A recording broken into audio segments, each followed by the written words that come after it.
this practice is inspired by a talk I was listening to by my friend Catherine McGee, who teaches in England. And the title of the talk was something like "Your Attention Can Be Beautiful." Um, so, and that's been swinging in my mind. So, of course, I'll offer my own version of that, related to happy hour and practices of the heart. So to consider that you're always paying attention. You are always paying attention somehow to something. And we're often focusing on the object. Well, actually, most of the time, we're not even aware that we're paying attention because it feels as if we are in autopilot and we just do things and our attention wanders from one object to another to another. So there isn't even a sense of awareness that we're paying attention. But often we might be aware that we are paying attention, and we might only be aware of the object we're paying attention to. Say, if you are on the computer sending an email, you're paying attention to the email you're sending. Or right now, maybe you're paying attention to the sound of my voice, or maybe to the sensations in your body, or to the colors on the screen, etc.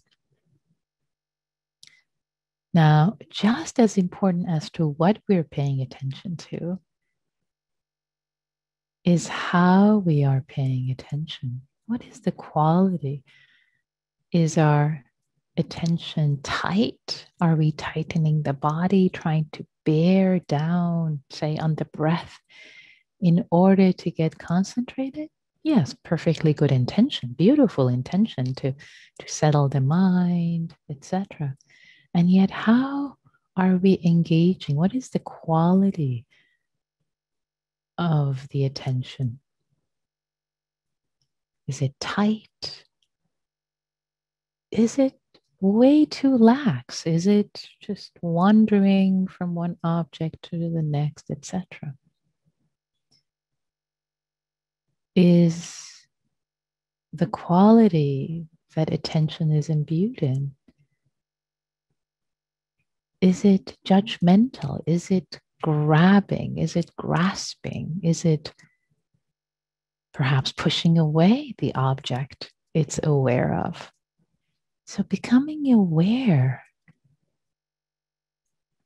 paying attention to how we are paying attention, and as relevant for our cultivation here in happy hour is noticing, or perhaps seeding or cultivating, whether the quality of our attention is imbued with friendliness, with openness, with a gentle, kind curiosity. This metta that can infuse this friendliness, this non-judgmental stance, that awareness can be imbued in. How are we paying attention? How are we meeting the breath? How is the attention meeting the body? How is the attention meeting thoughts that are arising? Perhaps one distinction that I was thinking earlier about a cartoon that could be made in one that with two images of a meditator who's a beginner and just started to meditate, and one who's an experienced meditator practitioner. And on one side, the inexperienced, the new practitioner meditator is the thought bubble is, oh, darn it, I was thinking.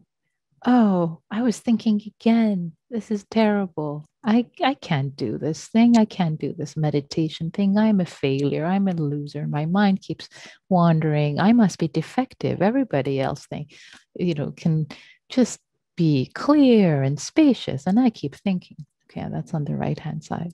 And on the left hand side, the thought bubble of the experienced practitioner says, oh, thinking is arising.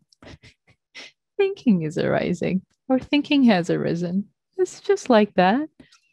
So, how are we paying attention? How are we aware of the thoughts that are coming up? Is it with a sense of unfriendliness? Oh, I'm a failure. Thoughts go away. Or it's like, oh, interesting. Thinking has arisen, and or is arising. Just a sense of openness, spaciousness, this friendliness of metta where things can arise and pass without becoming sticky.